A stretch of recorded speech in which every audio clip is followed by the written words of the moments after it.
Welcome, everybody. I am absolutely delighted to have Ramesh Nair, country head and CEO of JLL India. Thank you so much, Ramesh, for joining us for this installment of our CII-Delhi State web conferences and interactive webinars.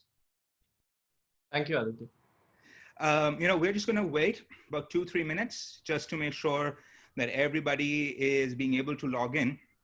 But I just want to start off, you probably run one of the largest professional services companies in India. And I think, people know JLL for very different things, right? Some people know them as brokers, some people know them as consultants, some people know them as financial advisors, some people see them as just facility managers, right? But it's like almost a 4,000 crore turnover, 12,000 employees. As CEO, how are you managing during COVID-19? And this is all frontline infra stuff, right? Yeah, Aditya, it's definitely not been easy. Things are changing on a daily basis. Last 3 weeks has not been easy at all. I get up in the morning and tell myself I need to be an optimist. Think tomorrow is going to be better than today. That's the first thing I do. Obviously, as the CEO of the company in India, I need to stay cool, stay patient. Need to firstly, the first week was a lot focused on how we can get this remote working, work from home concept going. Absolutely. Our IT teams did a fantastic job. At one point of time, a couple of weeks back, 70% of our global workforce was working from home and working very seamlessly. So that went through well. The second week was to kind of start connecting with clients. So first thing after that was to try and at least understand and accept the magnitude and be realistic that world is suddenly changed. We need to make sure all the businesses are viable, which is making sure can we actually balance short term and long term. These are times when everybody starts thinking just short term, next 1 month, next 1 quarter. But need to constantly keep reminding yourself that you need to balance short term and long term, and also start looking beyond the crisis. At least when things get better, 3 months, 6 months, 9 months down the line, depending on which business, which region, how do you start reacting back then? So at least to start thinking about it. One thing I keep telling myself is there's a lot of uncertainty and nobody has a clear map. Including our clients, including us. We just trying to do the best we can, hoping for the best, preparing for the worst. And on a daily basis, telling yourself, don't just take all decisions with a loss minimizing lens alone. So the other thing is clients. Obviously, if clients don't take the right decisions, what happens to the business? So coaching our team members that increase speed of servicing, that's very important.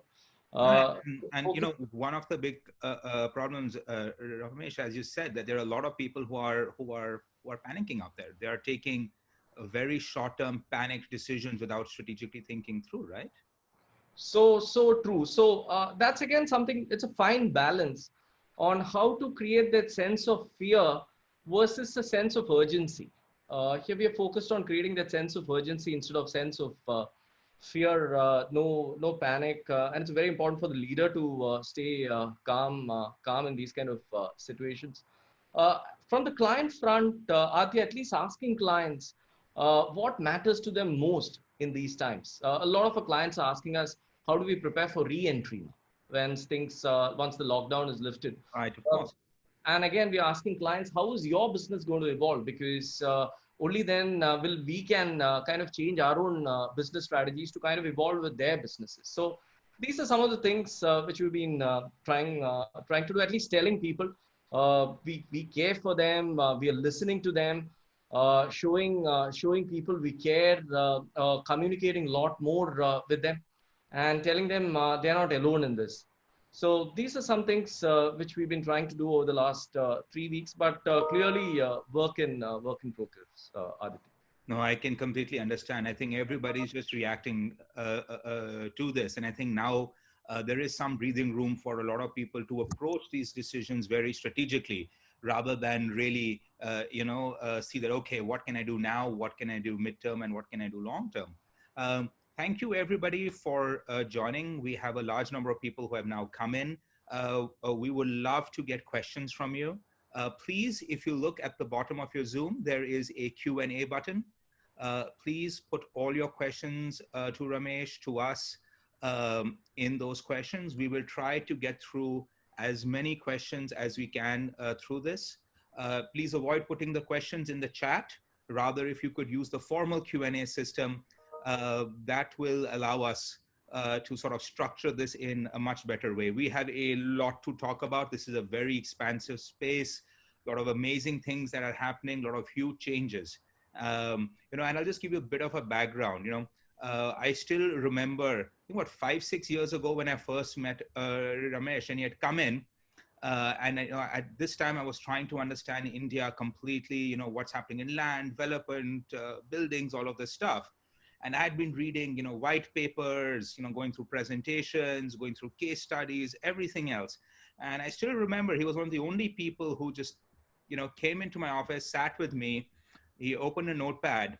In about 15-20 minutes, was able to summarize the entire market, the entire industry in a very consistent, structured manner. And I remember thinking, wow, after hearing all of those presentations, 2 hours, this thing, here is someone who actually knows what he's talking about, and he can quickly summarize all the things in. And so this is one of the very, very, sharp people we have in India. And Ramesh, once again, we are delighted to have you here. So please ask questions.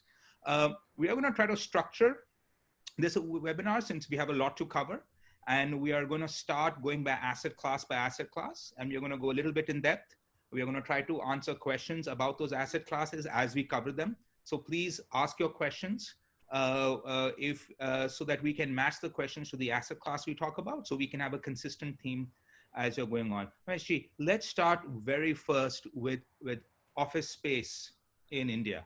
Now, pre-COVID-19, and you have the numbers, there was an office space boom that was happening, huge number of players entering, large investors coming into the market.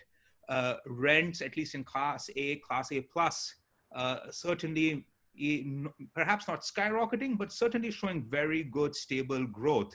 And there was a lot of optimism that this is sort of going to drive the industry in the next couple of years.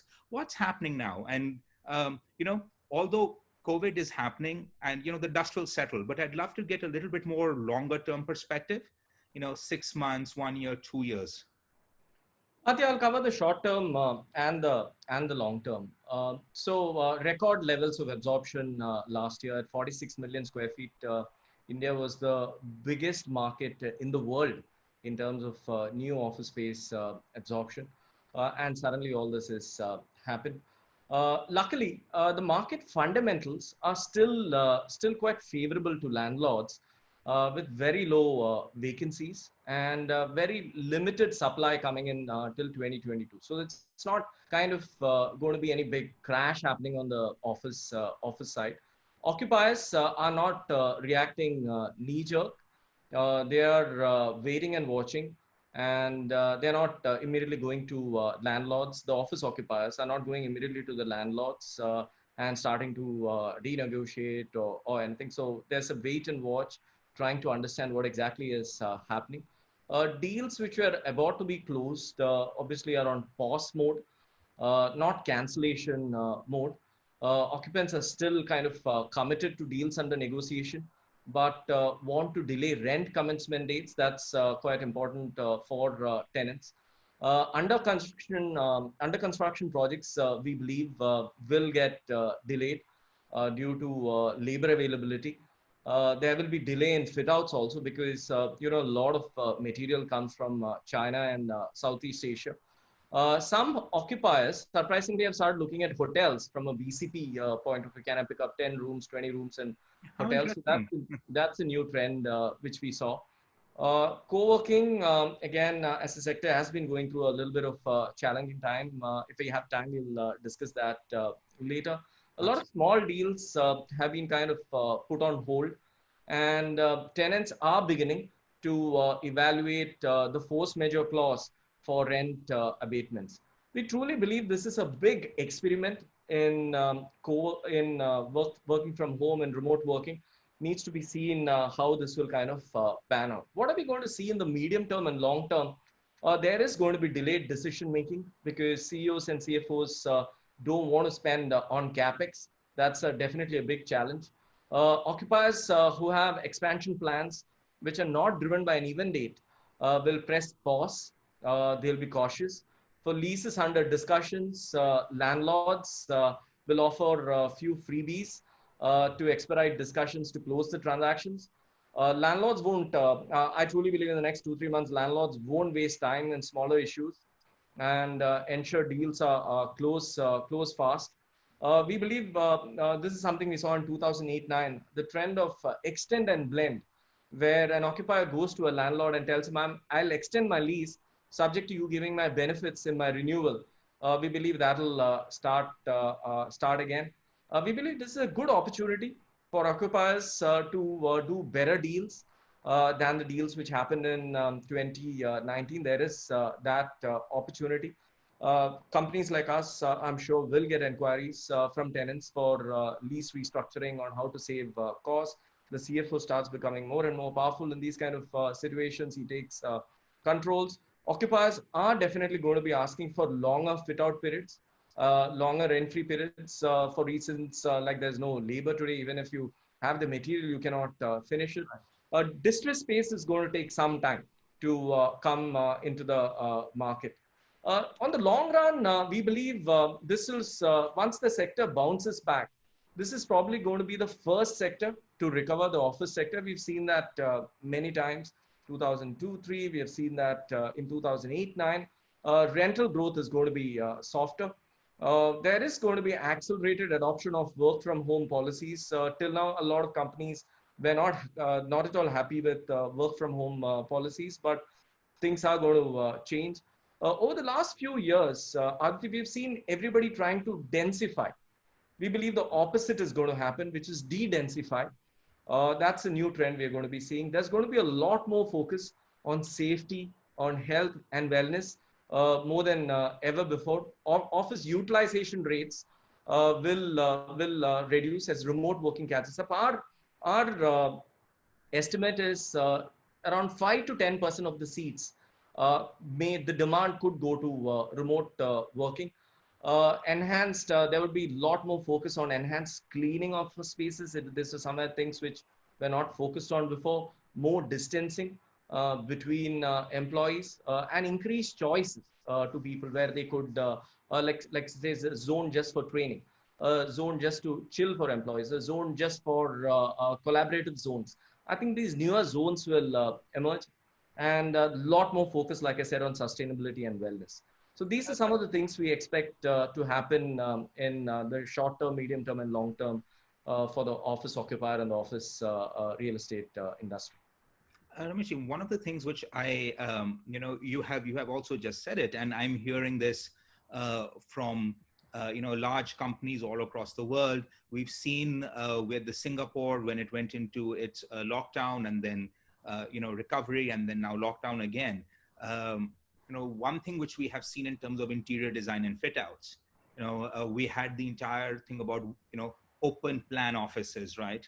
And as you said, they got more denser and denser and denser. And if you see the floor plates and the way we saw configurations, you went from, even senior people having large cabins to them having, a larger cubicle, to now the end of cubicles and everybody doing, facing each other and just long desks, almost like a cafe in terms, but a little bit more professional looking. Now, I've seen pictures of office spaces across the world where, they have made X points that you can only sit on this desk, you can't sit here, you can't sit there, because they need to do the 2 meter between everyone. So one big thing is what they're saying is that for the larger players, particularly, who are going to bounce back, everything from internet technology companies to the large industrial companies, do you see this fundamentally changing the office floor plate, or this is just this is just a passing issue that, only 30% of your workforce shows up and you do work from home, Or do you see office guys saying, look, earlier we were budgeting 100 square feet, 150 square feet per person, or even less. And now we need to at least do 150, 200, and then seeing those larger floor plates.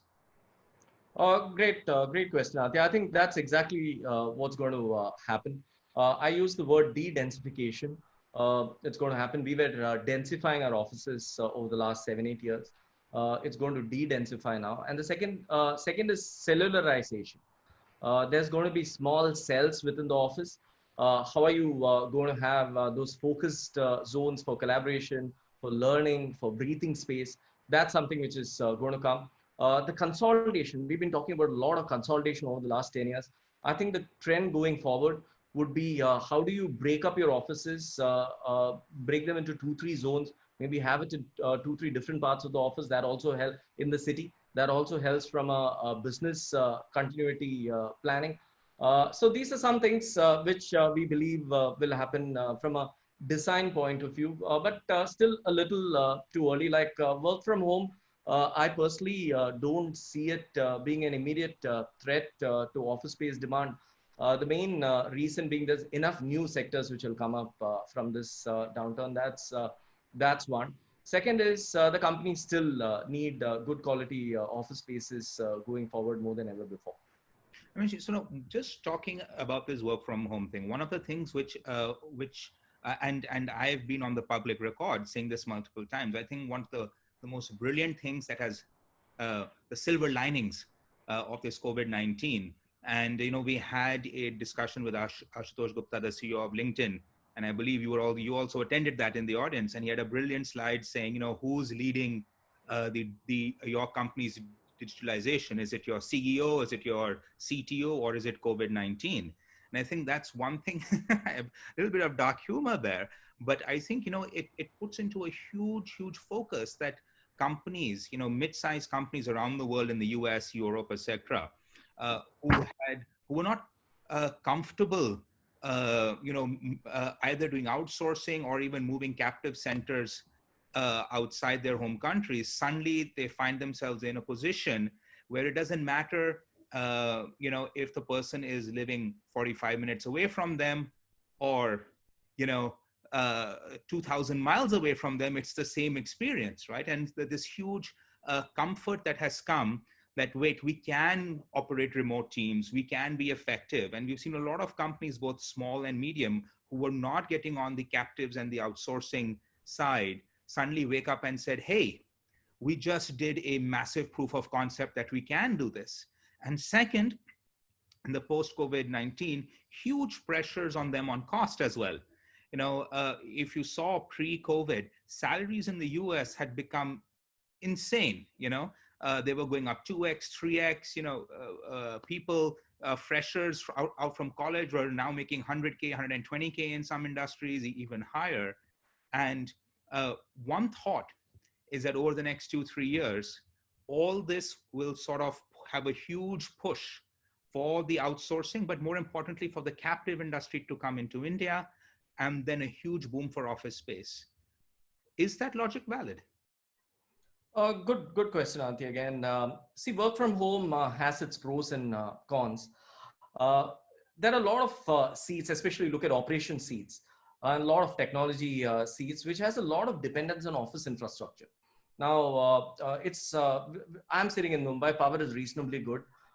There is every city in India, power is not that great. There are still power issues in many cities in the country. How do you replicate expensive hardware like UPSs, like screens in large screens and work from homes? You also have the SEZ and STPI bonding regulatory obligations which companies have. Data speed in our country is still a challenge, depending on where you sit. We don't have the concept of study rooms, unlike West. A lot of us stay in joint families. Another concern culturally, working from home is not a very thing which is Indians are used to. Acoustics quality.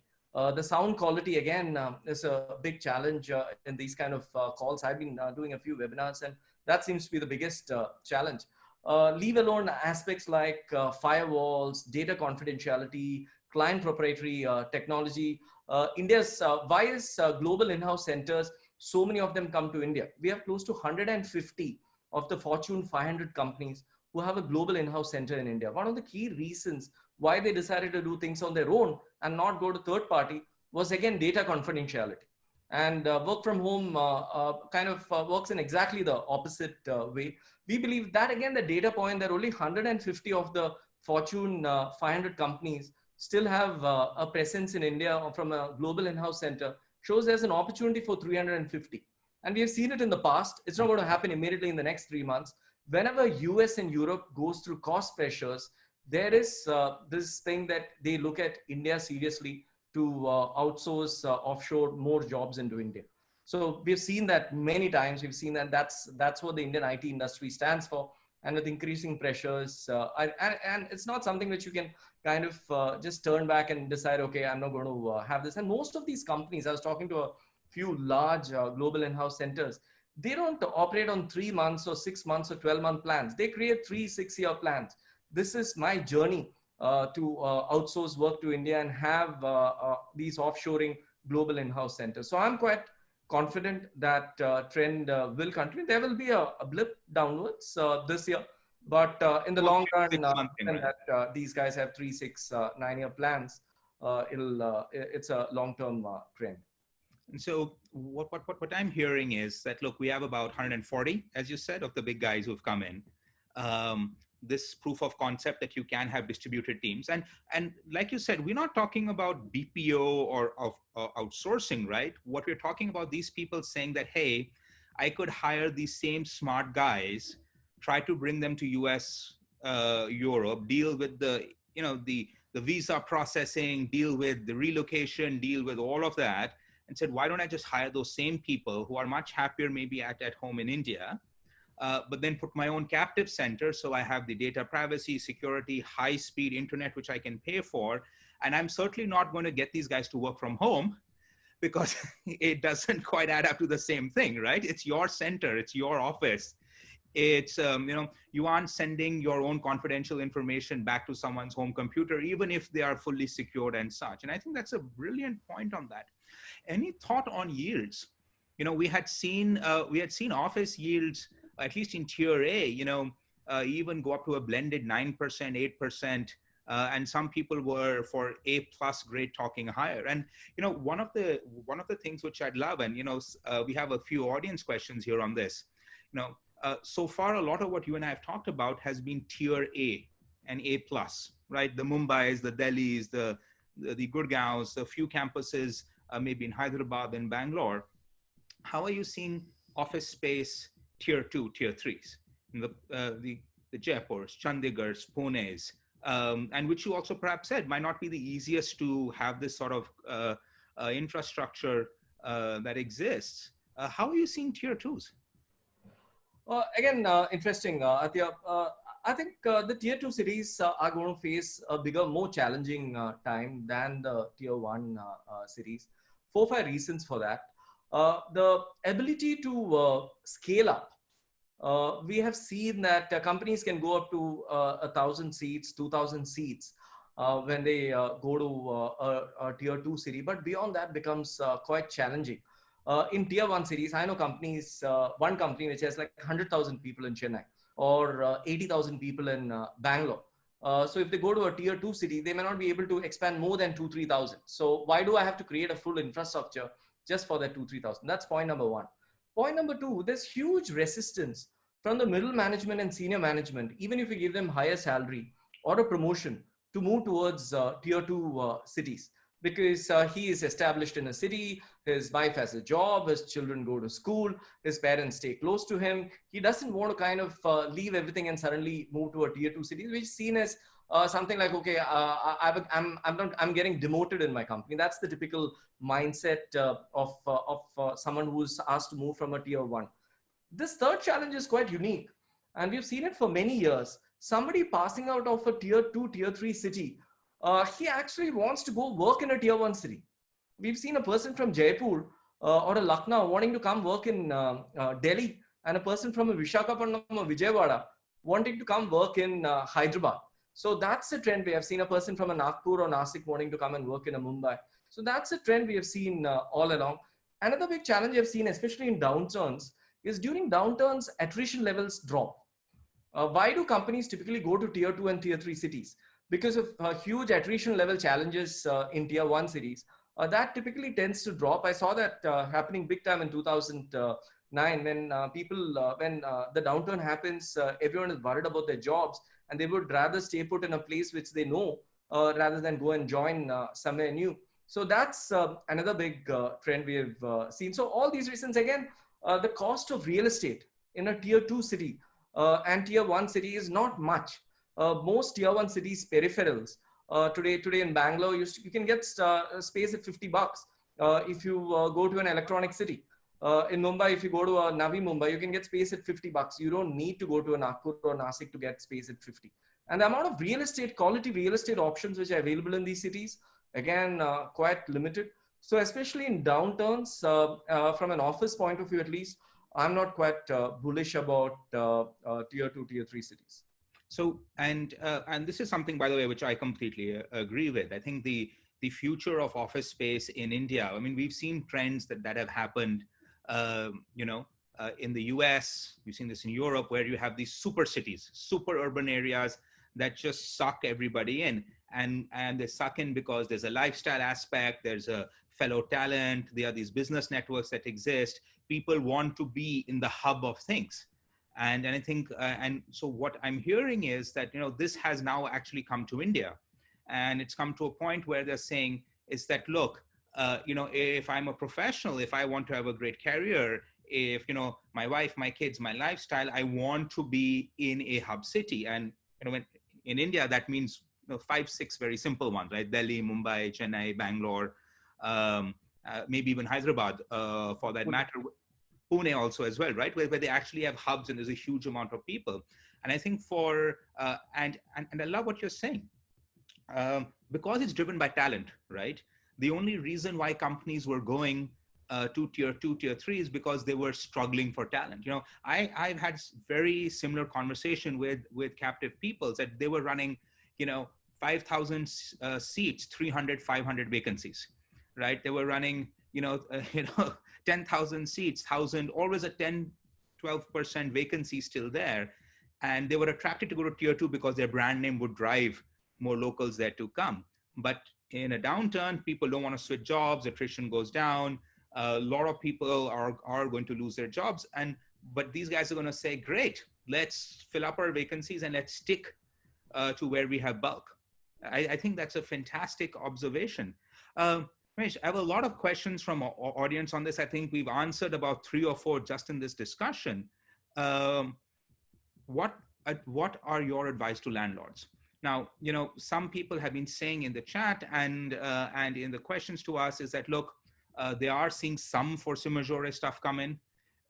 Tenants have approached them at least for installments there, and these are smaller, of course. These aren't the big guys who have very strong balance sheets and can amortize or wither the storm on the rental capabilities. What are your advice to landlords? On the force majeure point, Aditya, my advice is go by the specific contract. Till now, those 2 clauses, the force majeure clauses and rent abatement, are things which nobody ever looked at. It was just lawyers putting in those 2 paragraphs. That standard one, just inserted in a template, right? Yeah. But this is the time everybody's been going through it over the last week to 10 days. And so my first advice is go through that contract, look for what is specifically written. So that's the most important thing from a force majeure point of view. Generic advice to landlords, please maintain your properties. So this is the time you need to maintain your properties. Try and keep your quality tenants. Don't miss out on quality tenants. This is also a good time to assess supplier and contractor risk. There are a lot of people who are associated with your building. Please assess if your suppliers and contractors have a long-term view. Are they steady, stable? What happens tomorrow if one of your contractors go bankrupt, who manage your building, for example? Go all out to make sure you don't please avoid negative absorption. That's if you have to negotiate a few rupees to retain your tenants, do that. Enhance the value of assets. We've seen in many many cities in India, a 5-year-old asset look like a 10-year-old asset, and a 10-year-old asset look like a 20-year-old asset.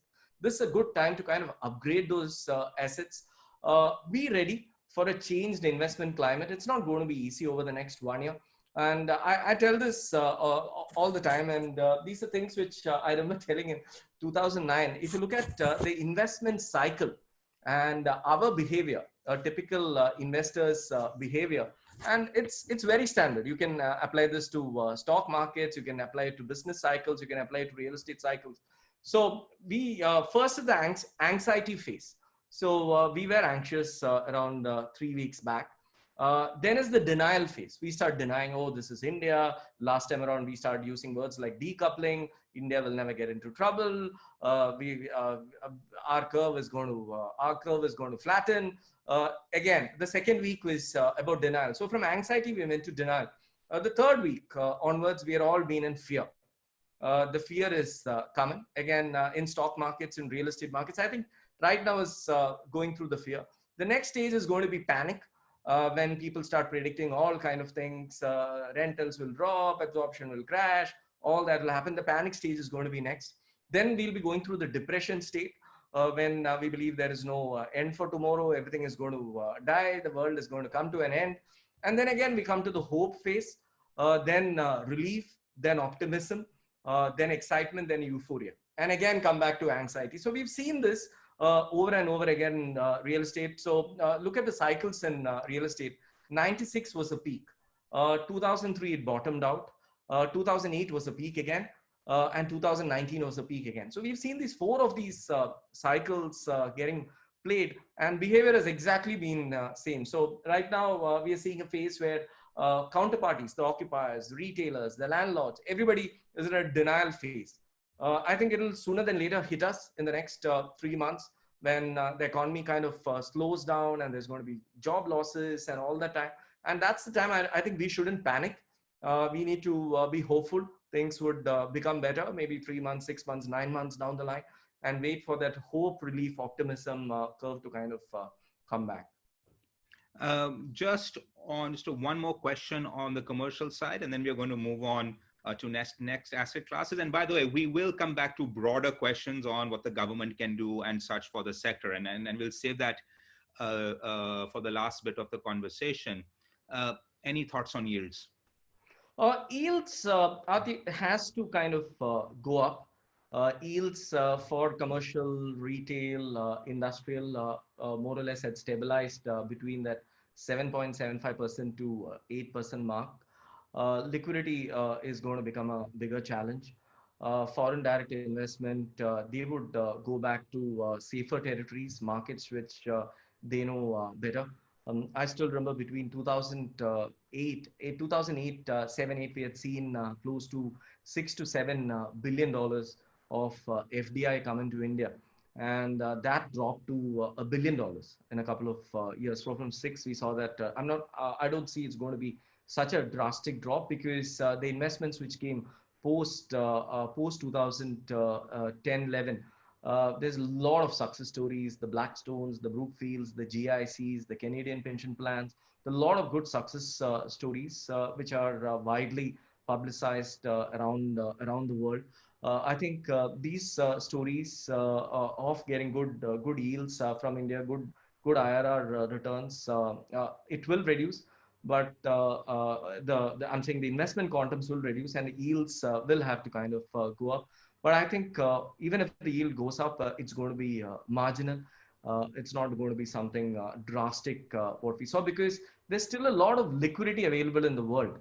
The other day we were calculating close to the dry powder, which the real estate private equity funds have even today, is close to $330 billion. And we're talking of an Indian market like India, which is just $6 billion last year. So that's $1 trillion market. Every year, funds invest close to $1 trillion, and we get just 6 billion of that, which is like 0.6%. So we don't have to worry too much about it.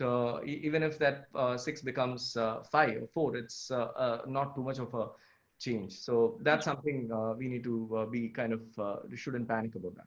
I mean, in fact, I've heard theories, and again, I subscribe to these, that look, the US has just had a massive bailout, like 2 trillion plus, and now maybe another half, and maybe they'll go up to 4 trillion probably, right, at the end of this, right? And that's, 4 times the amount of money they spent during 2008. That is all the Iraq, Afghanistan, everything wars all combined into a single massive tranche of money, right? Yields in Europe, government yield, etc., zero, negative, massive amount of money and unconditional money, right? This isn't a socialist outlook money where, oh, we're giving you money but you can only spend it here. Unconditional money has been pumped in. The Fed has been pumping, not just pumping, printing dollars. I mean, I'm seeing all these cartoons of the Fed just saying printing, but because the dollar has been a reasonably safe asset and there's been a flight to the dollar, they can continue to print. At some point that has to go searching for yield, right? This massive amount of this wall of money. When do you think that'll hit India? I mean, of course, you're not going to see, huge percentages. And I'll outline the theory. The idea is, look, not going to go to China because people are going to do a wait and watch on China, trying to understand the data and everything else that's there. It's going to come out of there, both on the economic front and the post-COVID-19 situation. It's not going to go to some of the other traditional emerging markets because, they are a little bit wobbling as well. And so if you want any yield, which is a reasonable, and as you said, a history of delivery, at least in certain asset classes in India, we presume a bit of that will hit India. When do you think that would be? And again, for the audience, I am totally asking Ramesh to crystal ball here. He and I could be totally wrong. Tomorrow morning, there could be a new notification from the government, either Indian or the US, and everything we say will go off the thing. Pure crystal ball, no harm, no foul, no legal liability. When do you think this money would come to India? On a lighter note, Aditya, I had actually given up forecasting post 2008-9 for 2-3 years. It took a little while for the pain to be forgotten. But the amount of money which is going to come all depends on the recovery cycle. So I know there's a lot of discussions around V's and U's and L's. I believe office and industrial would be V-shaped recoveries, not a sharp V, but more like a little curved V-shaped recoveries. Upside down C or something, right? Yeah, sideways C. It'll come with this and it'll go. We've seen. I mentioned this earlier also because office is typically the first thing which recovers when a downturn kind of ends. Let's look at the other asset classes. Retail. I believe it's going to be still quite U. There'll be more pain. And even when it kind of recovers, it's going to, this period of this U shape is going to be a little longer than office. Residential again will be U, but it's going to be a little faster. But even when it goes up, it's going to be a little wobbly. But I truly believe residential will go up from the previous peak, which is not the previous peak when I meant what was the situation in Jan. Because things were really messed up over the last 3-4 years anyways in residential. It has to kind of go up. So I think residential would be something like this. Office I mentioned would be this. Retail would be more a slow U going up. Hotels would again be very similar to retail, where things kind of, this shape will continue for some time before it starts. For the money to start coming back, big FDI, I think maybe a 12 to 18 month window for money to kind of come back, because look at it from a foreign direct investment point of view. This underwriting is not easy now with all these currency fluctuations happening, interest rate fluctuations happening, demand fluctuations happening, supply fluctuations happening. How do you underwrite? How do you price an asset currently? So these are challenges which all funds will face. They would rather kind of wait and watch. But again, like I said, it's only 6 billion. So which is 0.6% of the global pool of 1 trillion, which got transacted last year was 1 trillion, out of which 35% went into office and 25% went into residential. So that's a big pool. So it's a huge, there is a huge room for growth. And even if you take a couple of basis points, 20 basis points, 50 basis points, that's still a massive amount for India. Exactly, and we don't have enough depth as such. So this overall office stock in our country, Aditya, is still around 600 million square feet. Tokyo, one city, is a billion square feet. So that That one puts city. it into context.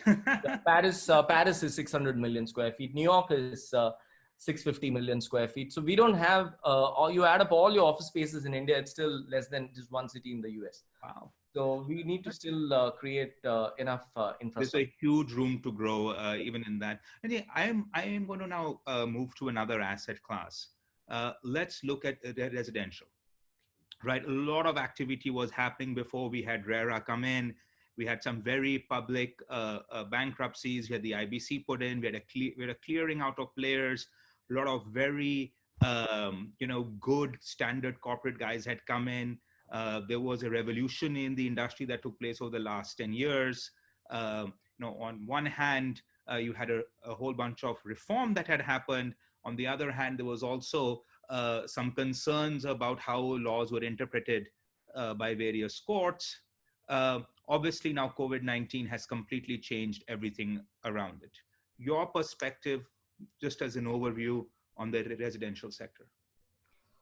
Residential, the government did a good job by announcing some fiscal measures. We hear this week there would be some more announcements happening.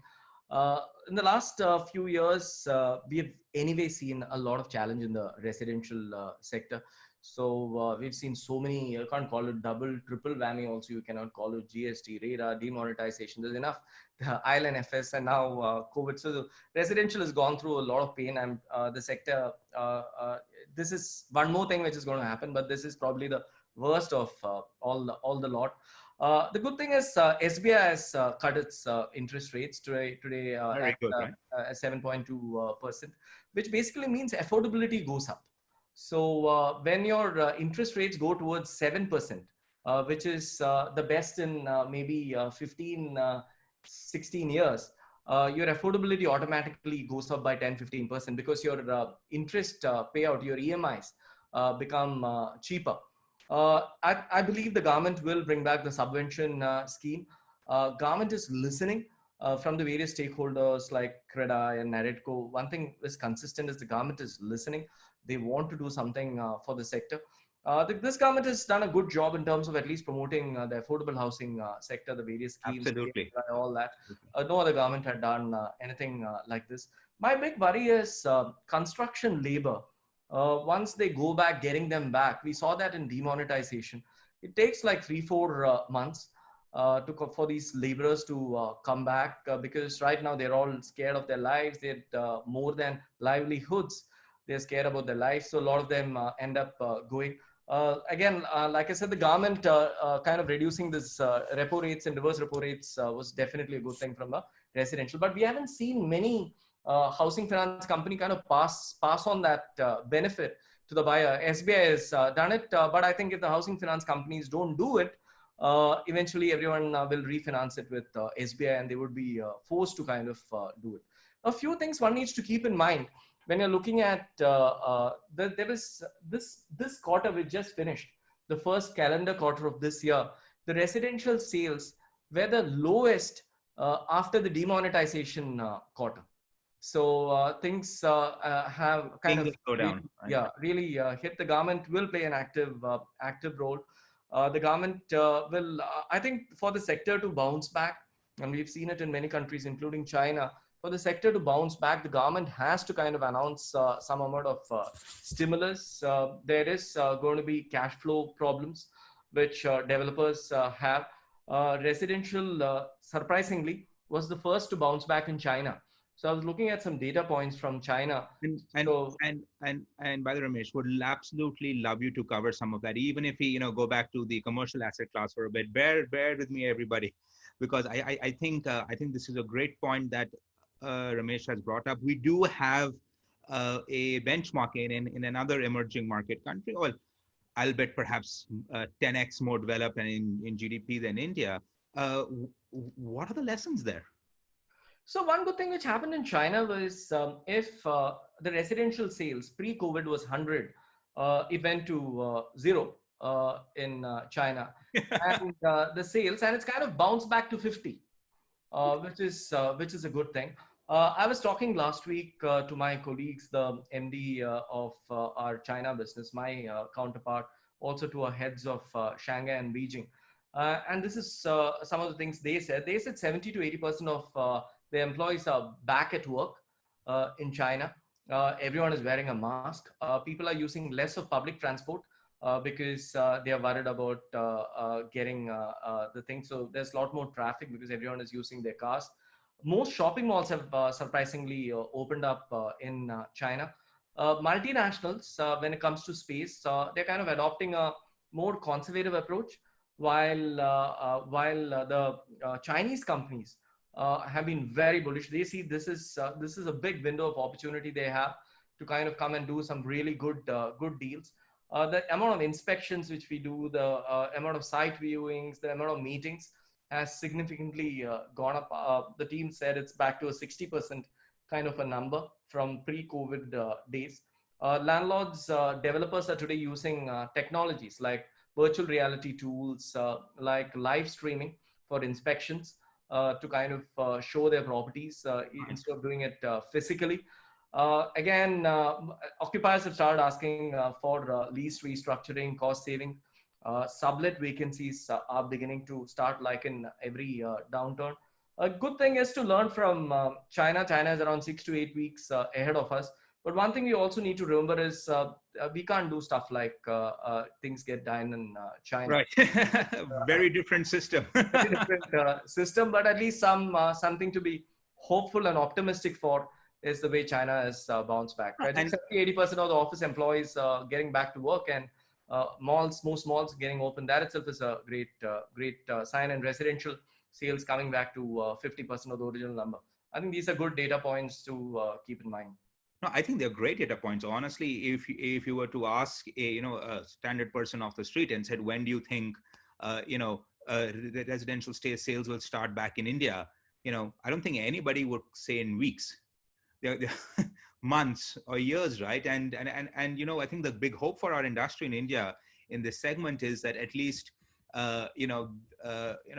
necessity is the mother of all innovation, and that we are going to see a lot more things happening that's going to really push sales going on in the sector. And I think 50% recovery in 6-7 weeks is a great story. Maybe India won't do that, but I think even if 30-40% happens here, I think we'd be very happy. I have some interesting questions here on this front. Swapnil Jagdale, I'm sorry for murdering your last name, has asked, which a lot of people I hear are asking as well. Labor retention right now, and you mentioned it, is a huge problem.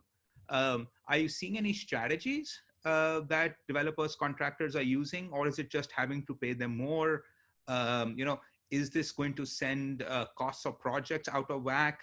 And is this a 3-month story, 6-month story, or one way to look at this? And this was sort of the worst case scenario being pushed out by a lot of labor organizations, was that post COVID-19, the great Indian labor migratory story is starting to come to an end. I don't quite believe that, but obviously this has a huge impact on pricing, on construction, on how business is done in this sector. Thoughts on that? Incentivizing labor to come back. What are people doing and can do?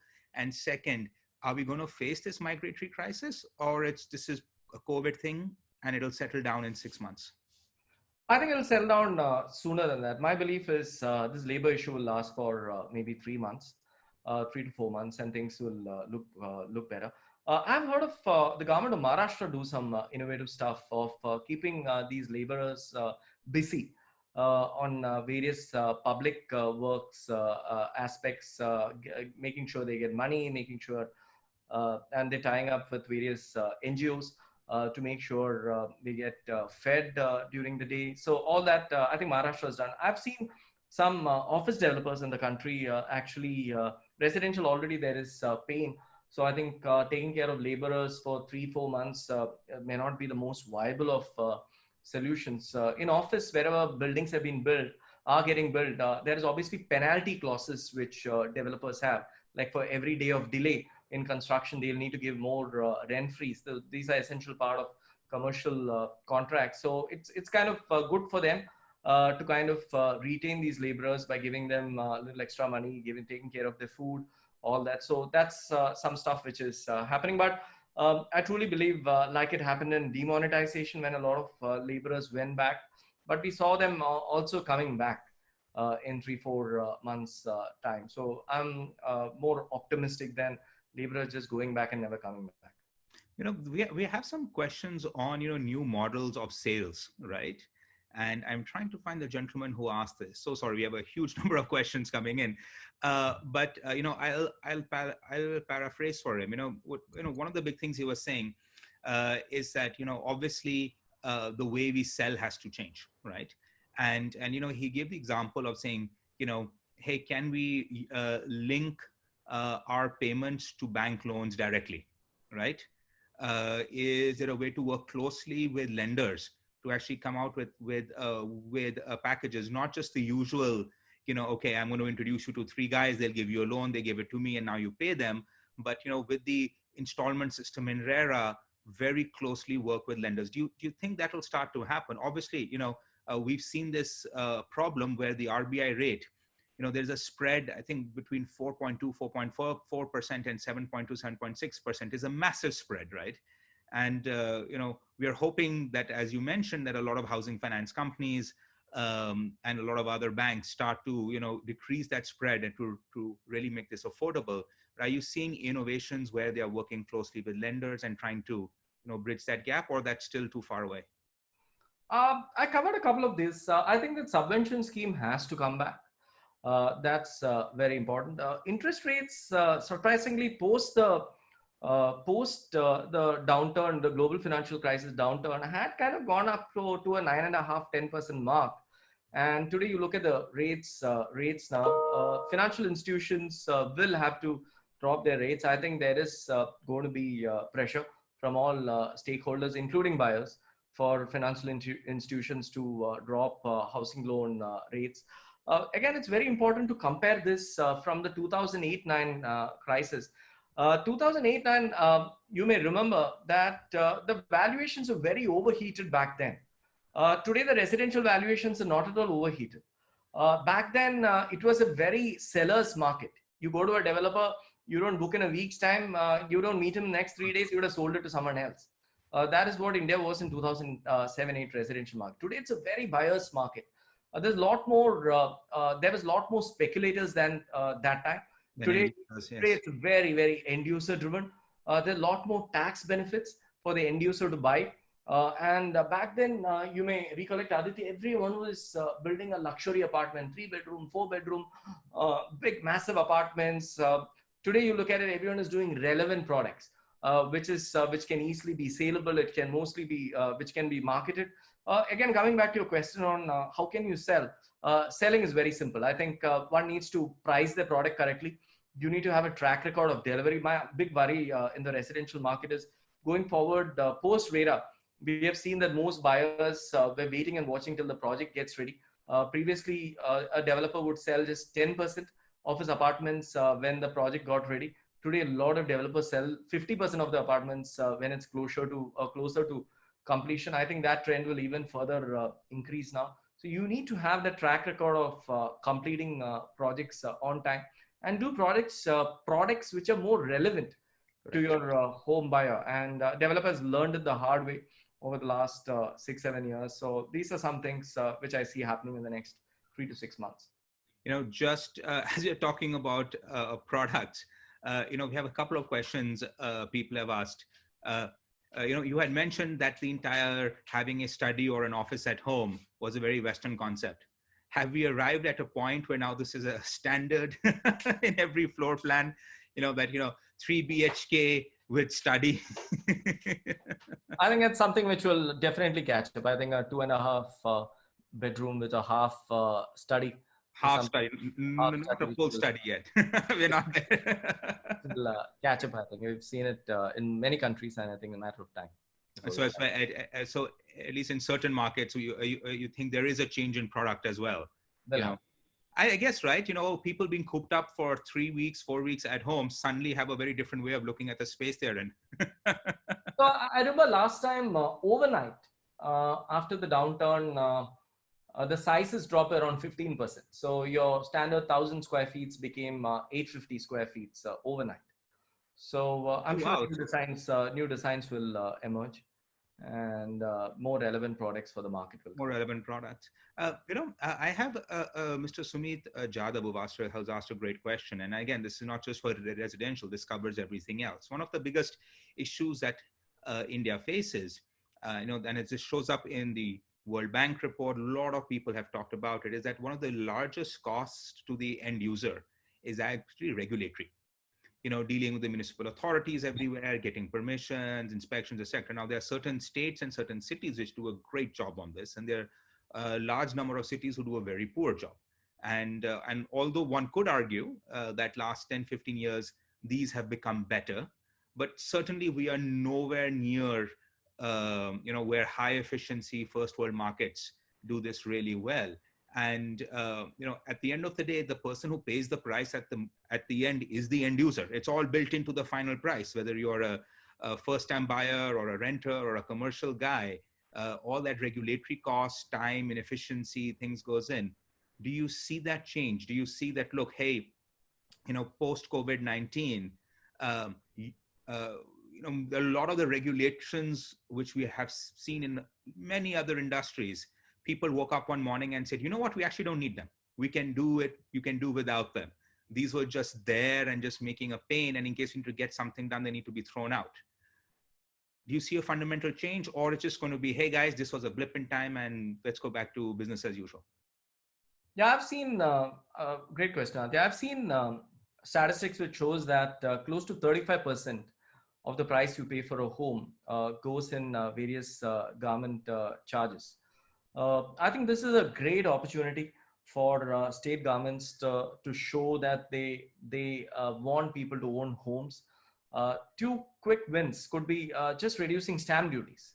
Stamp duties vary between 4 to 8% in different states. Reducing that by a couple of percentage points. Reducing, the government could do something on the GST front, the central government. State governments could reduce stamp duty, state rate governments could reduce property taxes. These are things which have been done in different countries at different times. Interest rate is something the government did, very good thing for the government to do that. So I think there's enough representations which the various bodies like REDI and NAREDCO have made over the years. The government has listened to quite a few. Like I said, the BJP NDA one did a very good job with regards to affordable housing.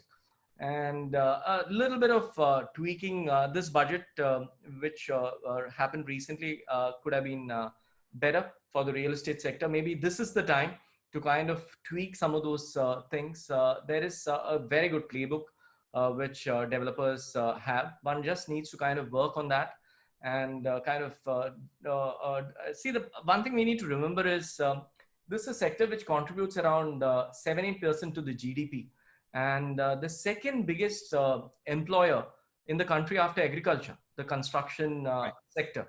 So if you need to take care of that to create employment, you need to see this. Everybody knows this. There are close to 250 industries whose fortunes are based on the real estate sector, including some big industries like steel and cement, paint. And if these industries, if the real estate industry doesn't do well, what happens to these industries? But there's enough representations made to the government. The government knows all this. And I think this is the time the government has to step in the next couple of weeks. I hear there are going to be some announcements starting from tomorrow.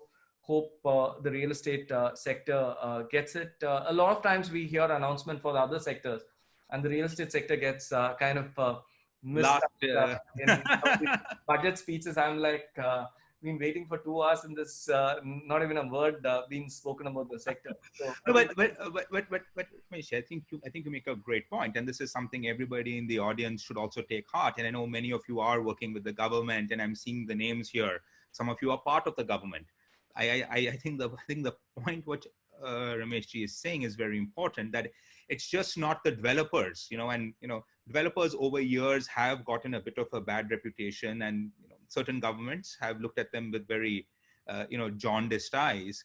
But it's not just a guy sitting and developing and selling a flat, right? It's this entire ecosystem behind them, right? It's huge number of jobs, cement, steel, paint, materials, bricks, downstream that happens, massive, massive industries that depend on this sector.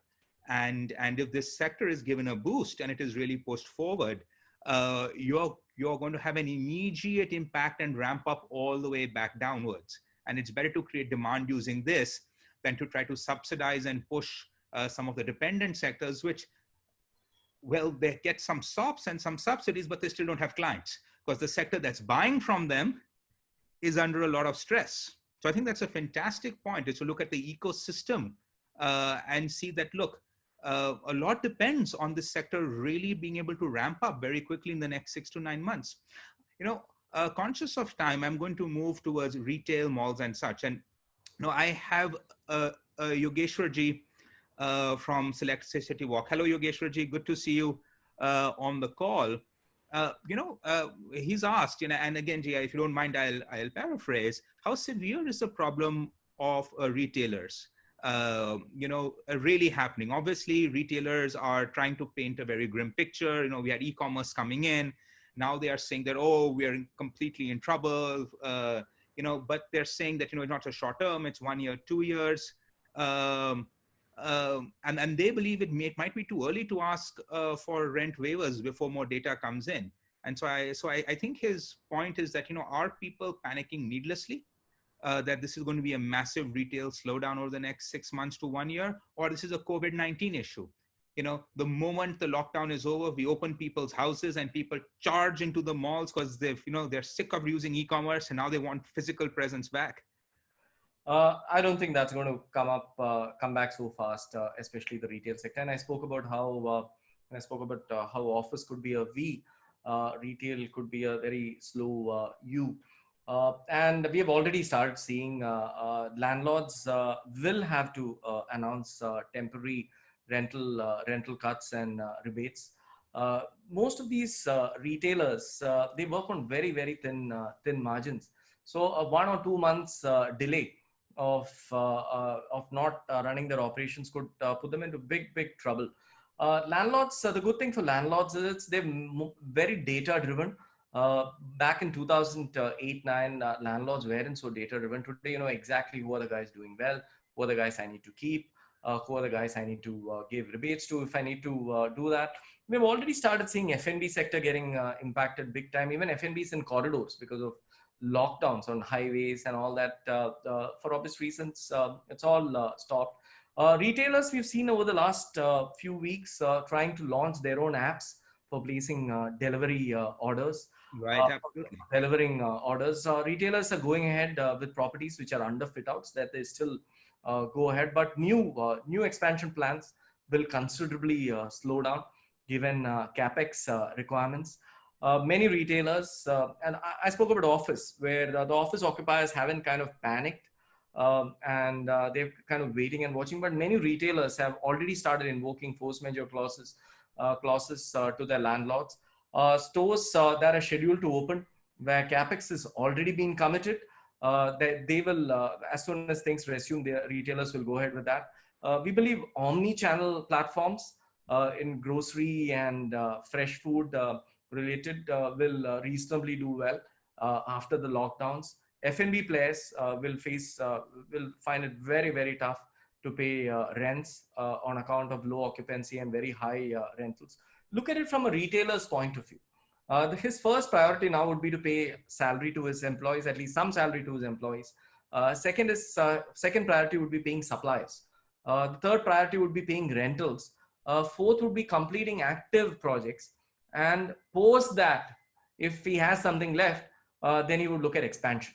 So that's why I said expansion is going to be quite impacted. Revenue dynamics is going to change. So revenue share dynamics in all malls are going to change. I don't think the old formulas will work given the stress retailers are under. Rentals are expected to be under pressure and it will come down. Completion timelines like the office under construction projects is going to get delayed. Also, not just because of the laborers, but a lot of things which go into a retail mall from an interiors point of view comes from China and Southeast Asia. So those supply chain issues, I think property management from a hygiene point of view, we spoke about densification. That's going to become all the more important, that de-densification, that hygiene factors. Most retailers today say that things can get back to normal only towards Diwali, October, November. Retailers will increase warehousing capacity closer to their stores to basically cater to online needs and business continuity planning.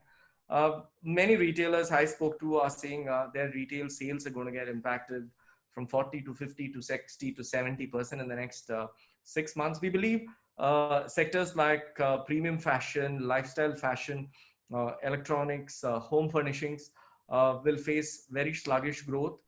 Value fashion, things like value fashion will revive faster. Multiple F&B outlets will get shut. Multiplexes, which were the first to shut, will probably be the last to open. We will see newer rules coming up in different parts of the country in terms of how F&B should operate, how many seats per table, or what should be the distance between the seats, how many seats in an auditorium do you need to give space between the two seats. These are new rules which will come.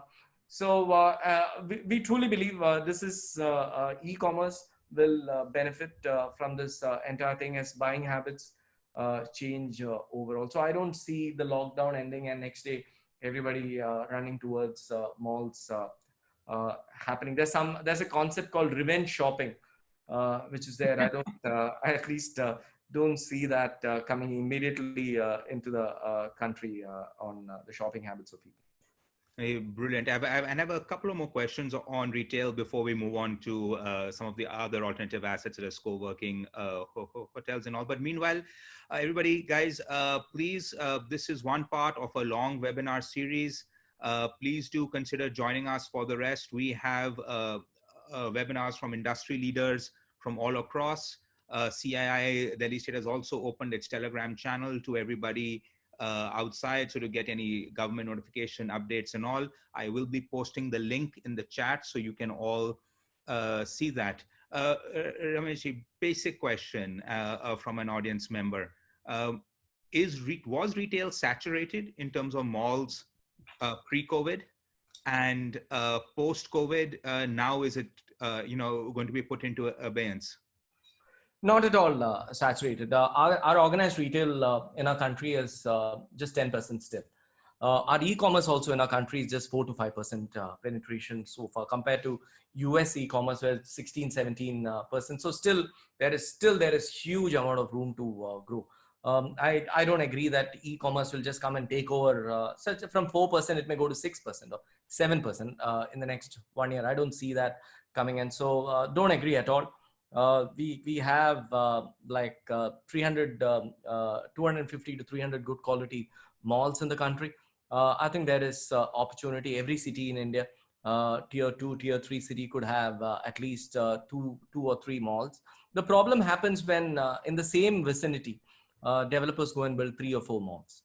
That's when the problems happen, or even 2 malls. So if malls are spaced well, managed well, good tenant adjacencies, getting good quality retailers, the opportunity is still very huge. So I think it's still something which can be. The other big challenge in Indian retail is a shopper doesn't climb up. Typically is limited to 2-3 floors. Unlike in many other countries, you see shoppers going to 5 floors, 6 floors, because of which a mall developer is not able to utilize his full FAR or FSI. So I think there has to be some solutions one needs to kind of find around that. Like in the industrial space, for example, we don't have multi-level warehousing in India.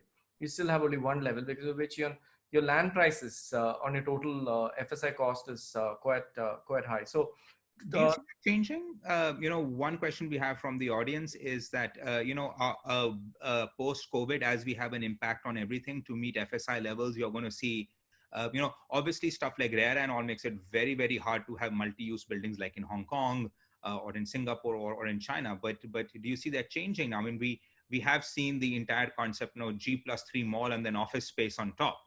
And of course, In other Asian countries, it's very, very common to have that, the classic mall, hotel, office place, residential tower, integrated complex. Do you see that changing because of this, or it's just not an Indian cultural thing to do that? No, I think it will change. I think many state governments will increase their FARs going forward. The Maharashtra government has anyway proactively done it a few years back, but it's a matter of time before FARs in every city kind of goes up again, because all the cities are quite dense, and we need to kind of create more space within the same land parcel. So. Before we move on from residential, tier two, tier threes, one theory, and we have a couple of people in the audience who've asked, one big theory is that the same thing that, people will now avoid the big cities. They want to live closer to their families. They've sort of been bitten by this entire evacuation mode that they have to do, and they would want to at least buy a second home or step up in their hometowns. Do you see that affecting tier two, tier cities, or in general, tier two, tier three residentials doing anything different from the urban centers? See, the biggest challenge with tier two, tier three cities is job creation. So look at Hyderabad 15, 18, 20 years back. Hyderabad was a tier two, tier three city.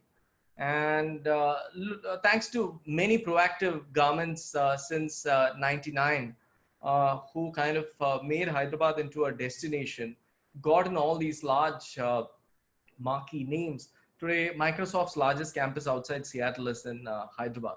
Amazon's largest campus outside Seattle is in Hyderabad. Google, Facebook, all these companies have large presence in Hyderabad today.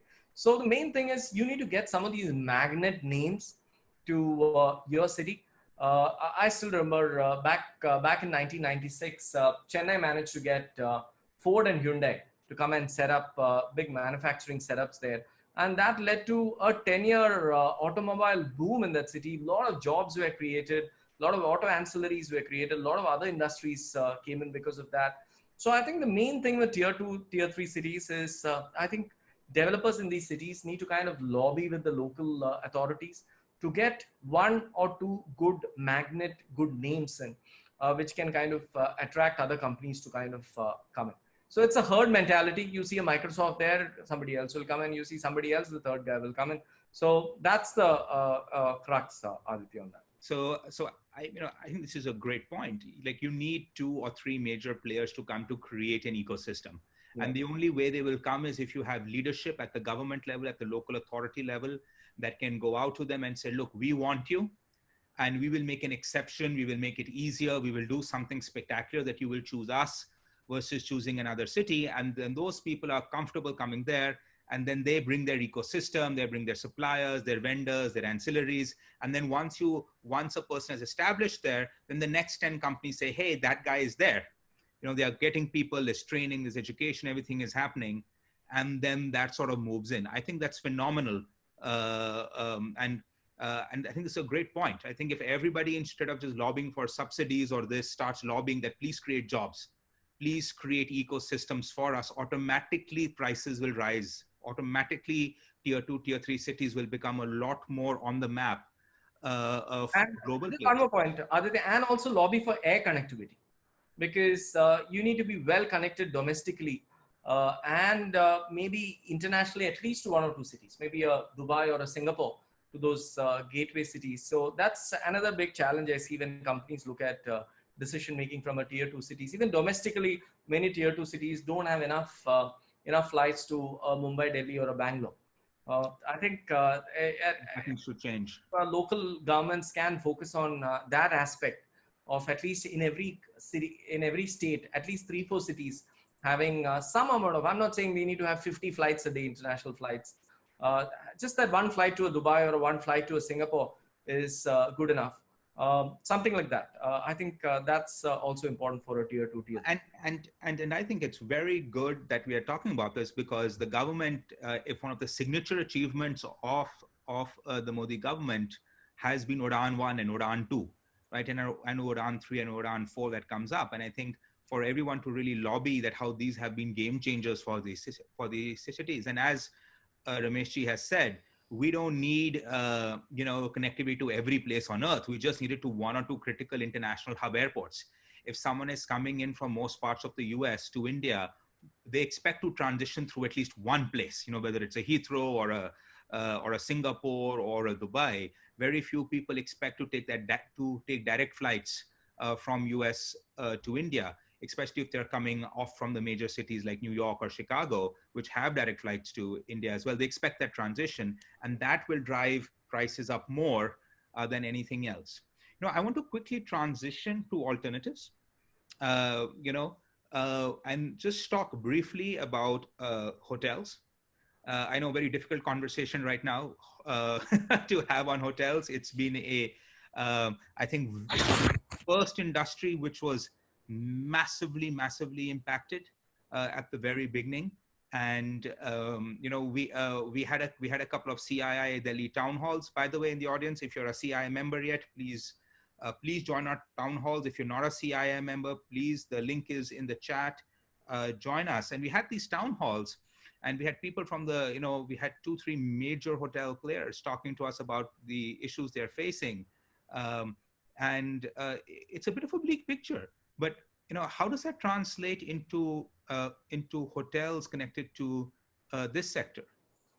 That's an operator's perspective, but how does it work in terms of yields, new hotels coming up, existing hotels, rents, lease? The whole thing is quite different, right? Yeah, so like I said, Ati, it's going to be a U which is a little more protracted. So it's not going to bounce back so fast. Multiple reasons. Currently, already 50% of the branded hotels across segments in India are shut. There are few hotels which are located in close proximity to hospitals today, providing quarantine facilities at nominal room rates. Many hotels across India are already operating in gross operating loss. All the major events, all high-profile events have been kind of cancelled. Industry is already started implementing huge amount of cost reductions measures, including staff reductions, salary reduction, F&B shutdowns. All that is already happening. Staff availability, thanks to the lockdown, has also been a challenge. There would be very limited equity capital available. Hotels anyway didn't have much of equity capital even pre-COVID. There was some amount of lender appetite to hotels pre-COVID. Now that will also kind of stop. We believe Q2, Q3 is also calendar years is going to be tougher. Hotels, there will be many hotels which will breach loans to breach loan even post the moratoriums with the banks. Travel advisories, restrictions, lockdowns, all this is definitely having a big impact to the sector. A return to normalcy is, like I said, is going to be protracted. Discretionary travel is going to reduce, which is going to impact hotel demand. Now look at every company. We are a services firm who have 12,000 employees in India. We are looking at every penny to save. The first mail which comes from our CFO is cut down on travel wherever you can. Or why don't you do a WebEx or a Zoom call? Green shoots, I don't expect any green shoots this year for the hotel sector.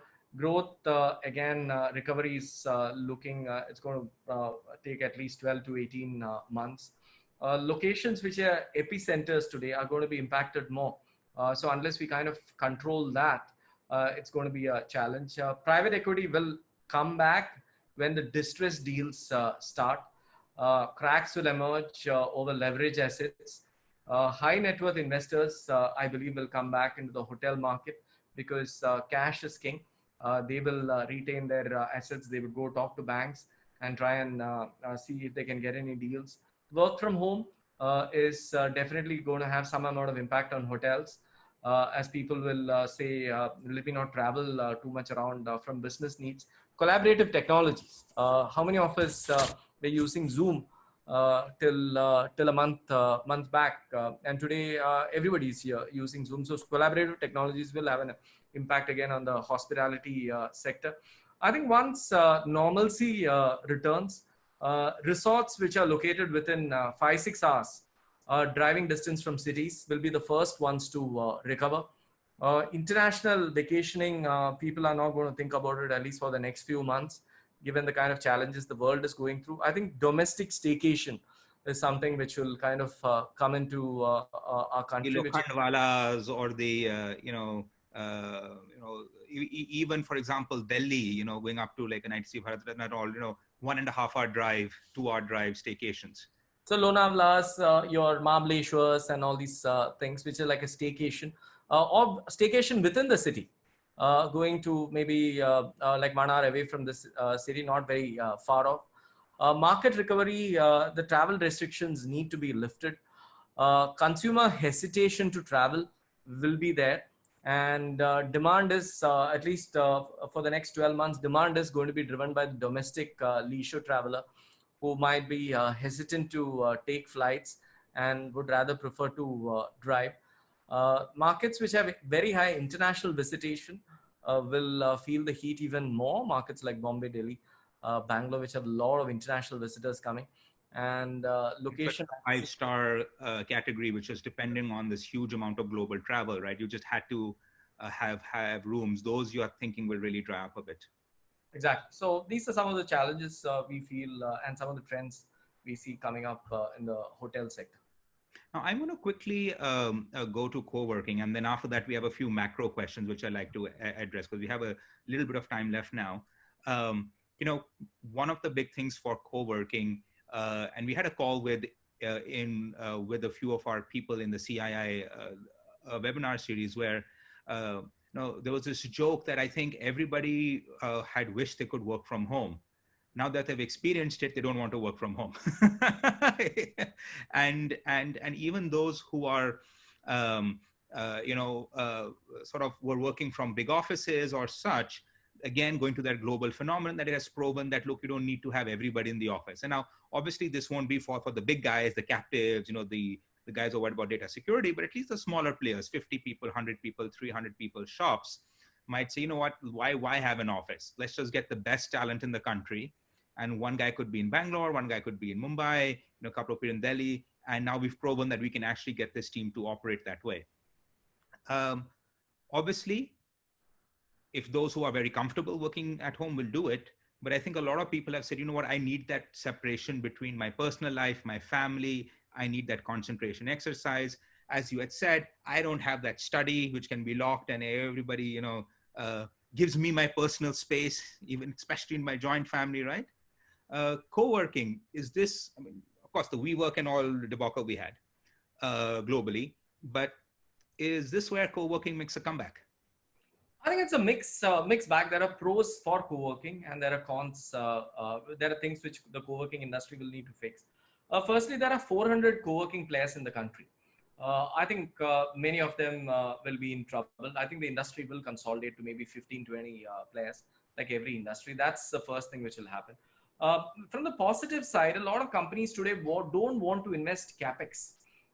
So they want to rather pay OPEX. So co-working is the best thing because you get your fitted out spaces. That's point number two.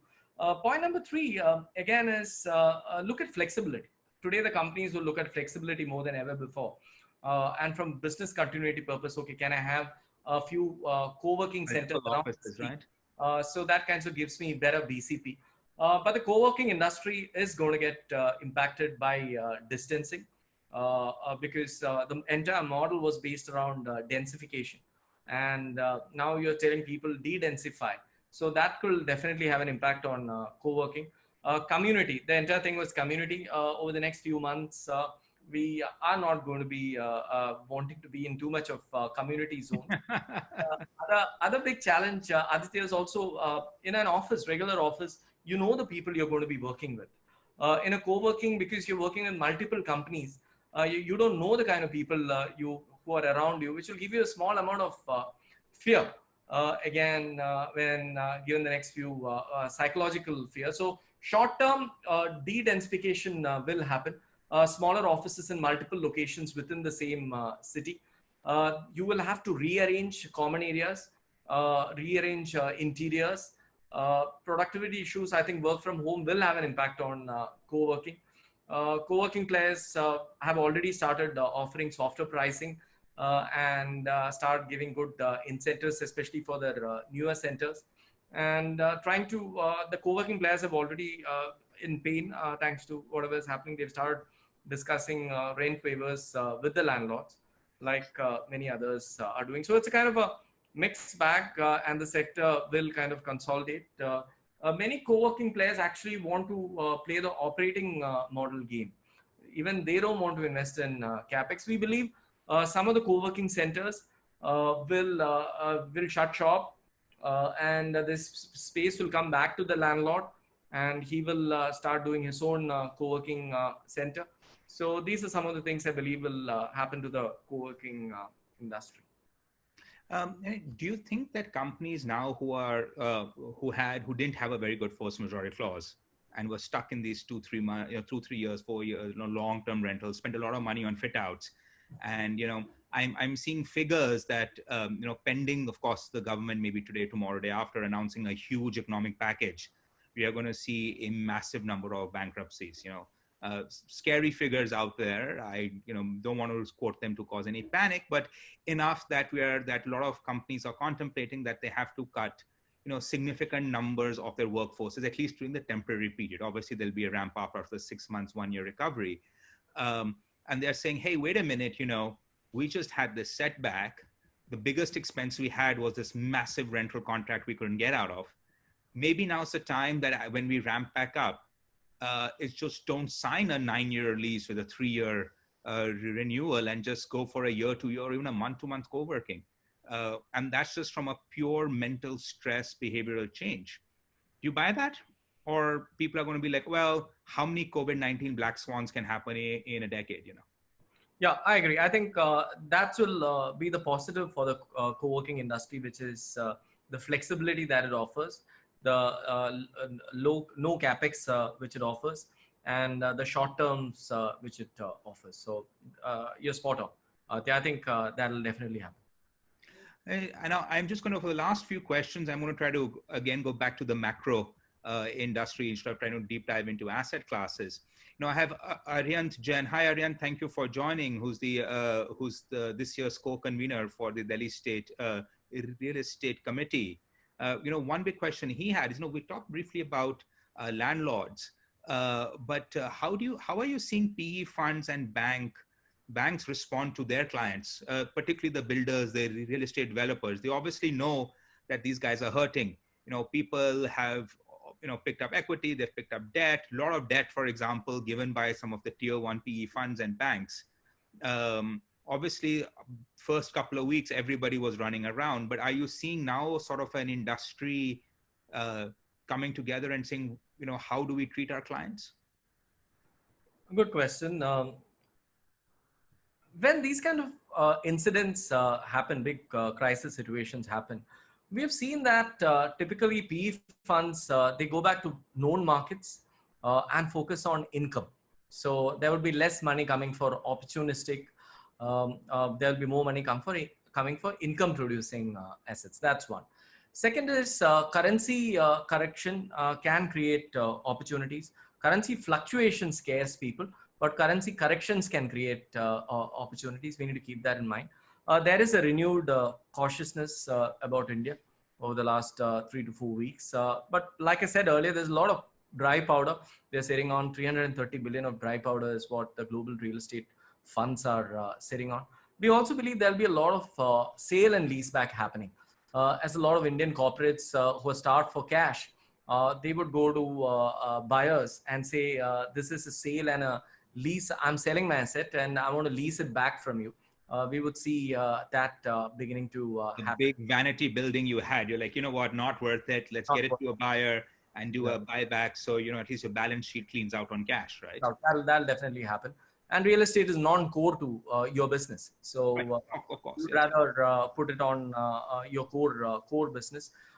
Banks will force sell NPAs. That's going to start in 3-4 months time once the moratorium ends. Focus on operational criticalities. When funds look at investing, they would look at how critical is this business, is this building for the occupier, so that the occupier tomorrow doesn't pack his bags and leave. So operational criticality becomes very important. I think funds will spend a lot of time in due diligence more than ever before. NBFCs, there's a question Aryan asked about NBFCs also. We believe NBFCs and HFCs are going to face a cash crunch due to lack of inflows, which will further affect disbursements, fresh disbursements. Operationally, efficient developers would be preferred. The NPA situation, like I said, is going to worsen. Wholesale lending, what we call the developer lending, will be further hit, and lenders will totally stay away from land acquisitions. Funding opportunity for last mile, we believe, will increase. That's a big opportunity today available, last mile funding. And if the government can kind of tweak some of those rules, that will definitely kind of benefit.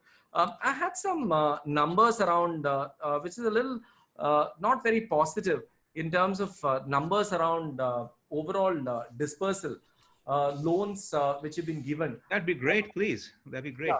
So loans for Q1 of 2018, which is for me, Q1 is calendar. I talk in calendar all the time.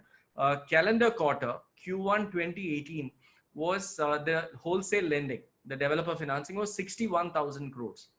Q1 of 2019, that 61,000 crores had become 44,000 crores. It's a sharp decline. And Q1 of this year, that has dropped to 9,500 crores. 61,000, 44,000, and 9,500. So that's been the drop. So absolutely no wholesale lending activity happening. Everybody is kind of preserving cash, and we can clearly see that kind of impacting the sector in a big way. So like I said, global capital will come back, but it's going to take some time. The other worry is also sovereign wealth funds.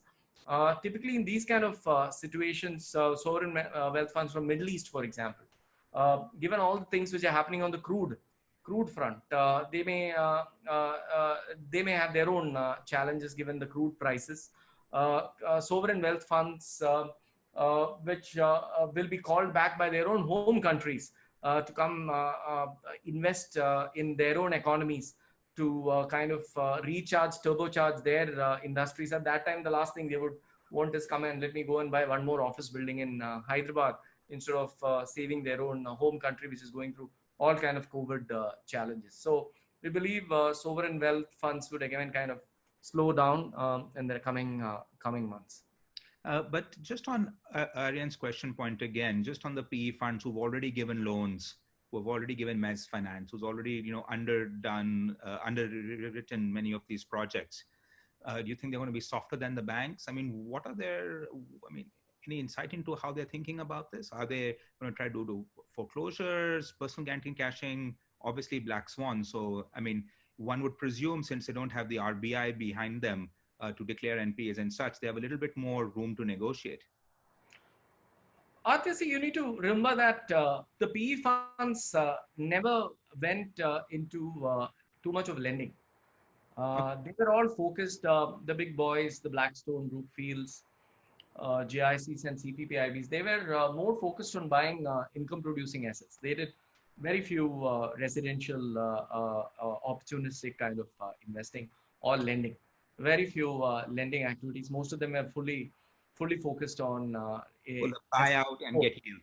Yeah, getting yield from day one or towards last mile when the building was getting ready, and they all invested with good developers. They all invested with good names, the best names in each of the cities. So that was fueled by all the NBFCs.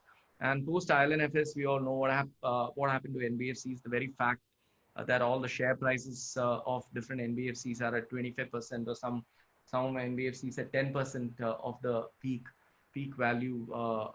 It still shows that that sector is in a lot of trouble, and troubles will only continue going forward. I have Mr. Vikram Bakshi. Thank you so much, Ji, for joining our call. He's part of our CII council. Vikram Ji is asking, are you seeing in this sector the short-term pain right now clouding the long-term opportunity and thinking? in his words, are we missing the woods for the trees? Is this something that we are completely missing, and we're all, as you had said, in that 7 stages of investor grief and recovery cycle thing? What are we missing? What's the macro stuff that we should be looking at? And we did talk a little bit about this, right? We talked about this entire boom in outsourcing coming in. We talked about this entire system in terms of just everything in office space migrating. We saw China with in 3 to 6 weeks had recovered a bit. But is there big macro stuff here that we're missing while we are so focused on what's happening right now? Absolutely right. Agree with Vikram. Let me give you some data points on that, Aditya. So office back in 2008, it was 32 million square feet. 2009, it dropped to 20 million square feet. And 2011, it came back to 33 million square feet. 32, 20, 33. So good V shape, it kind of bounced back. Residential, looking back, 2009, 10 absorption sales, the sales number of units sold was just around 110,000 units per year. That doubled in 2011 from 110,000 to 220 in 1 year. So we've seen that happening. And like I said, that investor curve, that anxiety, denial, fear, depression, hope, relief, optimism. I think we are right now in the fear state, denial, fear state. And over the next few months will be that depression state till we reach the hope state. And we saw that exactly how India bounced back. Hopefully, we'll bounce back. I don't think it's going to bounce back like last time where we bounced back in like 6 months post Lehman. It may take a little longer. It's definitely not gloom and doom. Like I said, 350 out of the 500 Fortune 500 companies, and there is US cost pressures. We have seen companies outsource more job. I remember some of the large European companies who came to India. They all started coming after 2009, 2008-9 because of the pressures in their home territories. Same in the US. Look at some of these banks who have 20,000, 30,000, 40,000 people each in India. There are outsourcing companies, technology companies who have like 150,000 employees in India today, large global IT majors. And I think that can only go up unless the world kind of comes to a standstill and this lasts for the next 2-3 years. Then it's beyond everybody's control. But I'm more positive about the future. But the next 6 to 9 months is going to be tough. One thing which we didn't talk about, and I think as an asset class and as well as an opportunity, I want to make sure we cover this.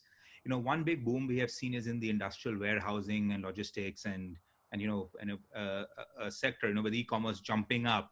You've had players both in terms of direct e-retailers to even just courier companies and delivery firms really ramp up their warehousing requirements, and whether it is large warehouses in hubs, but also warehousing for same day delivery, right? And so we had that huge boom, and obviously we had Bikram Bedi on from Grofers in one of the CII webinars, and he was talking about how they are relooking at all their warehouses, and the business model in India dictates how they sort of push out their supply chain. But naturally, he and I think a lot of other people are hoping that post COVID-19, people start using a bit of e-com more.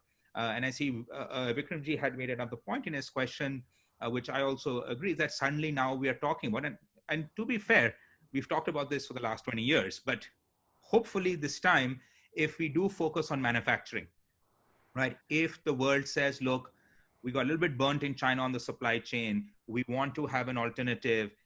India gets its act together in terms of reforming some of its laws, which are preventing good manufacturing. Are we seeing a sudden boom and growth in this space long term? Perhaps not in the next 3 to 6 months, but at least a year or so from now, this becomes a priority sector, industrials and warehousing. Absolutely right, Aditya. Just one data point here. India has 250 million square feet of good grade A industrial and warehousing space. 250 million square feet. Which is nothing. US has 11 billion square feet. And we have 20% of the world population. So What's happening right now? We are seeing B2C logistics is being impacted by the outbreak. Online shopping in most markets has been a little impacted, but the online guys, we believe, are going to have a boom time post the lockdowns getting removed. Uh, Providers today are currently kind of struggling to cope up with the spike of demand. You'll go shop in Amazon, you'll see cannot be fulfilled because that's because of the lockdown. In India, there is some amount of supply chain linkage is disrupted because of mainland China logistic space. The global supply chain has definitely had an impact on the Indian scenario. There is reduced activity in many ports, which we are seeing. E-commerce players are today asking for additional temporary space for keeping their FMCG products because they feel things are going to drastically pick up post the lockdown. Auto sector troubles continue. We haven't heard of the industrial clients stop rent or beginning to starting to go negotiate on force majeure. There will be some who will definitely do that, but we haven't seen that happen in any big scale.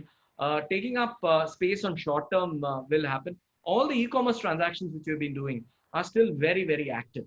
Nobody is slowed down. They're not putting the pause button. And more than anything else, somebody like you, Aditya, I know you are very passionate about the country more than anything else.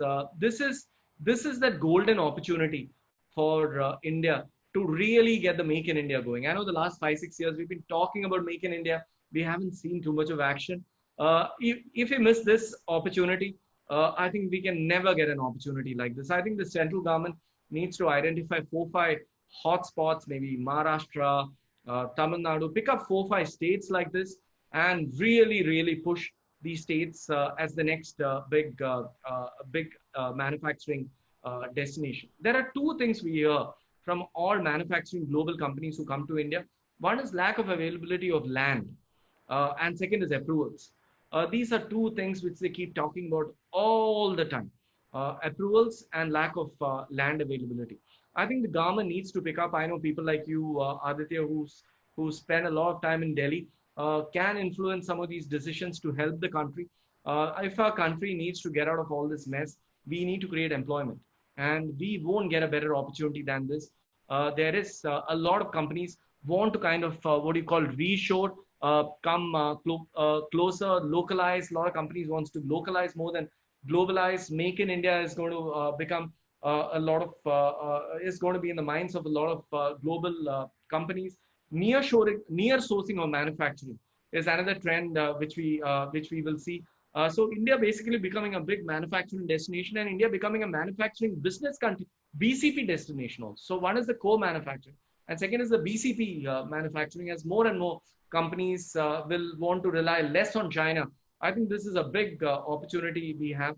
We also need to be prepared with automation in the manufacturing and logistics space, more automated guided vehicles. Robotics would start playing a big role, contactless deliveries, all that. But more than anything else, Aditya, when I think of CII, I think of big manufacturing. And I think CII can definitely play a role in this. We'd be very happy to kind of partner with CII to kind of drive some of these initiatives. And this is that golden opportunity. If our politicians, if our bureaucrats, if our industrialists don't come together this time around and try and see how we can make India into a big manufacturing hub, I think it'll take us many years to kind of come back with everything that's happening in the world. Jay, I think I can't agree with you more. I think this is a golden opportunity. I think there was an opportunity similarly maybe 10 years ago. There was a few supply shocks even 6 7 years ago in China, where we had a lot of people coming to India saying, can we have India step up as a manufacturing? And then for whatever reason, despite best efforts or at least lots of very positive moves, most of that went to Vietnam, it went to Bangladesh, it went to South America. That huge manufacturing boom didn't really come to India.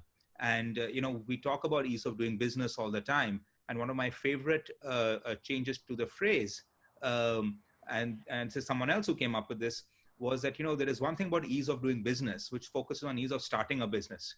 But there's also, especially for manufacturers, ease of continuing to do business and be in business. And I think all of us can celebrate the immense work the government has done in bringing India from a very, very poor 100 plus rank in ease of doing business to bringing it into 60s, 70s. And in many places, we are even in the top 50s. But in certain things, we're still back in 100 plus. If you look at contracts and enforcement, we're 160 plus still, right? And I think this is a great time to remove a lot of the regulatory barriers to really bring efficiencies. And, something you and I have talked about always is that this is a revolutionary change, that the biggest proof of concept that can you get work done without having site visits and multiple signatures and notaries and all of this stuff. And if India can focus on being top 10, top 20 uh, uh, in the ease of continuing to do business scenario. And I always love to say this, right? I've been hearing, you know, first I heard Vision 2005 early on, then I heard Vision 2010, then I heard Vision 2015, then Vision 2020. And now people are jumping straight to Vision 2030, 2050, right? And I think this is there is political will, capital, and an emergency to the government to really push through reforms, both in the real estate sector. One of the things, and I'll spend just 2 seconds on this. Imagine if there was no stamp duty, right? Imagine if somebody could trade the same piece of land 10 times a year until it came to the right person hand who's actually going to build it for end users. Yeah. Right, versus someone saying, you know what, I just bought this, I paid capital gains on it, plus I paid 5 to 7% stamp duty. Here is a guy who can actually develop it. The easiest thing for me is to sell it to him. That's another 7%. Versus saying you're going to make a lot more money from the GST, from the cement, the steel, the end, than on the stamp value of land. And GST states make money. So I think these reforms in the sector, in real estate and land development, but we could do a 5-hour conversation on all these reforms in the manufacturing side. And I think once we get some of those in, we learn a lot more taxpayer money for the government. And I think this is a once in a lifetime opportunity for India to really pick up the threads on manufacturing. If we miss this boat, I'd be very sad that, I don't think another one is going to come for another decade or 2 decades at least, where we are seeing this type of push. I want to, try and focus on the last few thoughts, right? What should investors be doing? I know there's a lot of people on this call who have been large investors in real estate, and whether it's been buying 3-4 properties here, or investing their money, or looking at projects, or on doing this thing. We've talked about the investor grief syndrome, and particularly how it looks in the stock market. If you are a smart investor today in real estate, if you want to be a smart, both for assets you have across various classes, to people who are professional investors, who've had a lot of who this is what they do. We can't ask them that, hey, you are a professional real estate investor, this is down, go find something else to invest in. What's their strategy? How should they be looking at the next 3-6 months? I think from an HNI point of view, most HNIs have kind of, everyone buys a home, they buy a second home, maybe they buy a third home, but many of them have never bought an office property from an investment point of view. You could even today's times, even during the best of times or worst times, an office could yield you around 7 to 8% yield. So that's opportunity one. And given that foreign funds may kind of slow down, I think it's a big opportunity for HNIs to kind of step in and kind of bridge that gap. I think that's the first opportunity in terms of buying office, which is under construction, or which is ready, or which is leased out. Leased out today is at around 8%. Maybe it'll go up a little bit. I think that's the opportunity. I think what will also happen is over the next few months, there is going to be a lot of distress in the market, and there would be good distress deals coming from financial institutions. From finally, there would be developers who will want to kind of shake hands. That bid-ask spreads would kind of come down. That's something which we will definitely see. So I think there will be deals which will happen, and I spoke about it 2 times before. With all the money which is going to come in thanks to the quantitative easing which is going to happen in different parts of the world, it will have to look for assets. I know India has those emerging market risks and currency fluctuations and all that, but eventually once things settle down, these kind of things will come. I'm reasonably bullish on all the sectors out there, and I personally feel over the next 1 year, one can get very good deals on the home front if you're an end user. Residential is an end user game. Residential is not an investor or a speculator game. And if you're an end user, I think next 1 year, prices will further correct, and that's a good time to kind of go by. It's that won't last forever. And today you saw this, right? In the last 1 month, stock markets 20-30%. Some companies have lost 50% value. Some companies have lost 20% value. Some companies lose 10% value in one day. But in real estate sector, we don't have Black Tuesdays and Black Wednesdays and Black Fridays. Real estate, even if the price has to go down, we have seen in some markets in India, some markets, not every market, in some markets, prices actually correct 20-25% over the last few years. But that's happened over a period of 3 to 4 to 5 years.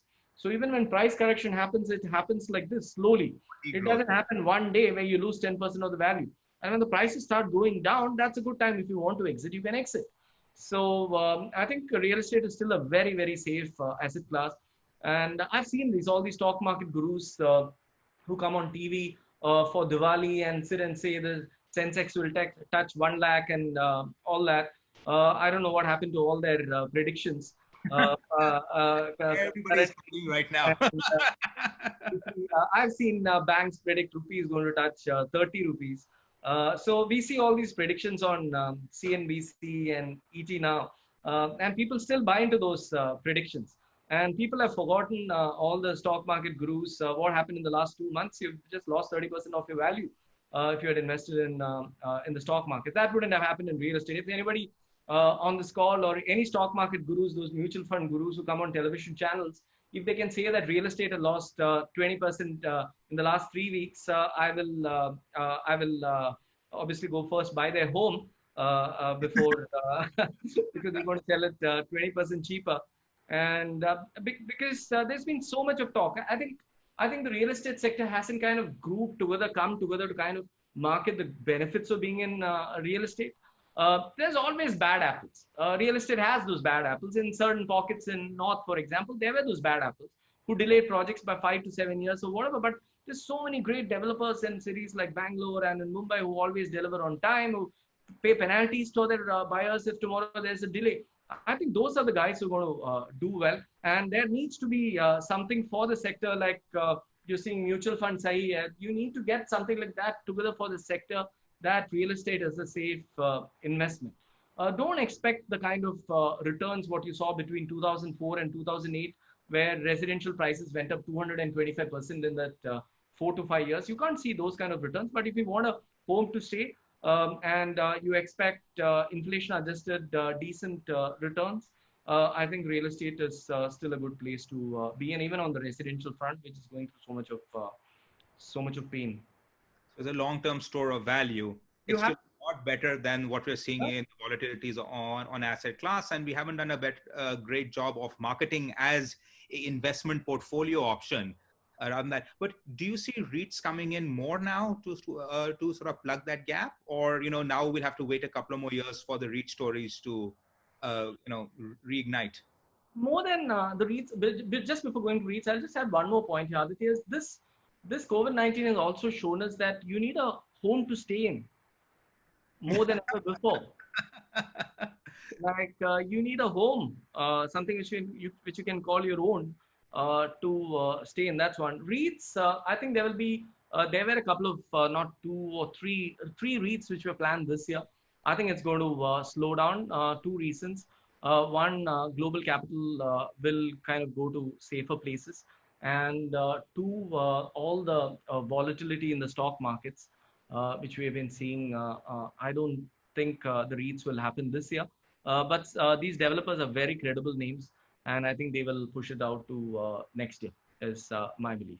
By the way, I love we should have put that as our underlining thing in our talk on the residential assets. I think a lot of people have sort of woken up one morning and figured out that, hey, I can't pay my rent. I'm out on the street.